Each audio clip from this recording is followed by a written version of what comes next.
আসসালামু আলাইকুম সম্মানিত দর্শক শ্রোতা, ঢাকা বিশ্ববিদ্যালয়ে চোর সন্দেহে নির্মমভাবে পিটিয়ে হত্যা করা সেই তোফাজ্জলকে কি মনে আছে আপনাদের? তোফাজ্জল মৃত্যু ঘটনার তদন্ত করতে গিয়ে বেরিয়ে আসলো আরও কিছু চাঞ্চল্যকর তথ্য। সর্বশেষ যে তথ্যটা পাওয়া যায় সেখানে তোফাজ্জল হোসেনের ভাবি জানায় তোফাজ্জলকে আটকে রেখে তার ভাবির কাছে মুক্তিপণ দাবি করা হয়েছিল এবং মুক্তিপণ না পেয়েই তোফাজ্জলকে তারা হত্যা করেছে। 18 এরকম আনুমানিক একটা নাম্বার থেকে কল আসে, বলে যে ফোন দিয়া আমার দেবর তোফাজ্জল ফোন দিয়ে বলে, হ্যালো ভাবি, আমি তোফাজ্জল বলতেছি, আমি জগন্নাথ হলে থেকে আমারে চুরির একটা মোবাইল চুরির অপবাদে আমারে ধরছে, টাকা চাই। বলার পর আমি আর কিছু বলি নাই, বলার পর ফোনটা কাটিয়ে যায়। যাওয়ার পর ওই নাম্বার থেকে আবার ফোন আসে, ফোন দিয়ে বলে যে ওর সাথে কথা বলেন। তা আমি বলছি যে ওর সাথে কথা বলবো কি, ঝামেলা যখন একটা হয়ে গেছে তা আপনার সাথে আমি কথা বলি। আপনারা ওই ও তো চোর না, আসলে ও চোর না, আমি ওই মানসিক ভারসাম্যহীন অনার্স মাস্টার্স কমপ্লিট করা একটা ছেলে, আসলে ওরে আপনারা মারিয়ে না, ওরে ছাড়িয়ে দেন। এই কয়টার দিকে ফোনটা দিয়েছে? এটা 10টা 12 মনে হয়, 10টা 12। হ্যাঁ, ওই একটু কথা হয়েছে ভাবি, আমি তোফাজ্জল, আমি চুরির অপবাদে ধরা পড়ছি, আমার তো কাছে টাকা। হঠাৎ করে কালকে রাত্রে ফোন আসে, ফোন আসার পর বলছে যে তোফাজ্জল কি হয় আপনার? আমি বলছি আমার দেবর হয়।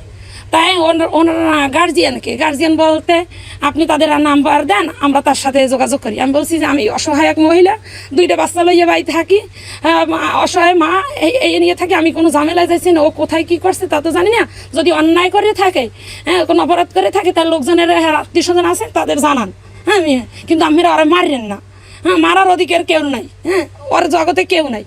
তারপর একটা ফোন দেওয়ার পর কাটিয়ে দেওয়ার পর পরের যে ছেলেটা আবার ফোন দিয়েছে আধা ঘন্টা পর, তখন আমি মানে ঘাবড়াই গেছি যে ফোনের পর ফোন আসছে। আপনার নাম কি? আমি বলছি আপনার হন কি? নাম জিজ্ঞেস করার পর উনি বলতে আছে যে আপনি ওই তোফাজ্জলের হন কি? আমি বলছি ভাবি। তাহলে ও তো এরকম মোবাইলের চুরির দেয় বা আটকা পড়ছে, আপনারা 2 লাখ টাকা দেবেন, যত দ্রুত সম্ভব 2 লাখ টাকা দেবেন, নাইলে কিন্তু আমরা ওরা মারিয়ে ফেলাম।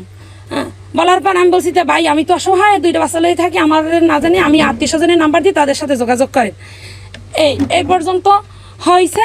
হওয়ার পর আমি ওই রাত্রি আমি বিপদে পড়ে আমি ওই আলম চকিদারের ফোন দিয়েছি, আমাদের চকিদার সাহেব।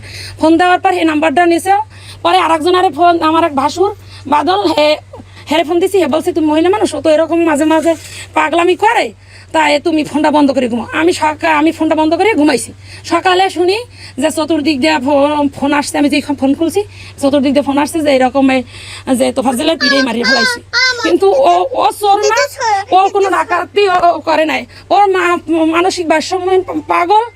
এখন হয়তো অনেকে বলতে পারেন যে ঢাকা বিশ্ববিদ্যালয়ের ছাত্ররা কেন এই কাজটি করলো। এখন অনেকে হয়তো বা জানেন অথবা অনেকে জানেন না যে এই হত্যার মূল হোতা কিন্তু একজন সাবেক ছাত্রলীগ কর্মী। আর এর আগের ভিডিওতে আমি বলেছি যে ছাত্রলীগ আমাদের দেশের জন্য, আমাদের জাতির জন্য কত বড় একটা ভয়ঙ্কর জিনিস ছিল, এটা কিন্তু আমরা সবাই জানি। আর যেহেতু এই হত্যাকাণ্ডটি পরিচালনা করেছে একজন ছাত্রলীগ কর্মী, তাহলে কিন্তু আমরা এই মুক্তিপণের বিষয়টি খুব সাধারণভাবেই, খুব স্বাভাবিকভাবেই বুঝতে পারি যে এগুলো তাদের প্রায় নিত্যদিনের কাজ ছিল।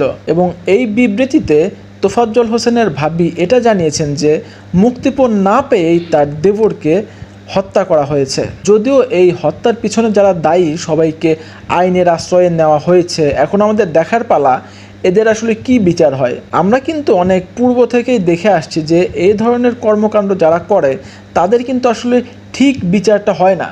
যদি উচিত বিচার হয় তাহলে এই কর্মকাণ্ডগুলো, এই হত্যাকাণ্ডগুলো অনেকাংশেই কমে আসবে। তো আমরা আশা করব বাংলাদেশের অন্তর্বর্তীকালীন সরকার এই হত্যাকাণ্ডের যথাযথ বিচার করবেন এবং হত্যাকারীদেরকে এমন একটি বিচারের আওতায় আনবেন যাকে দেখে পুরো দেশ, পুরো জাতি শিক্ষা গ্রহণ করবে এবং পরবর্তীতে এরকম ঘটনা ঘটার প্রবণতা অনেকটাই কমে যাবে। তো যাই হোক, এই ছিল আজকের ভিডিও। দেখা হবে পরবর্তী ভিডিওতে। সেই পর্যন্ত ভালো থাকবেন, সুস্থ থাকবেন, আমাদের সাথেই থাকবেন। ধন্যবাদ সবাইকে।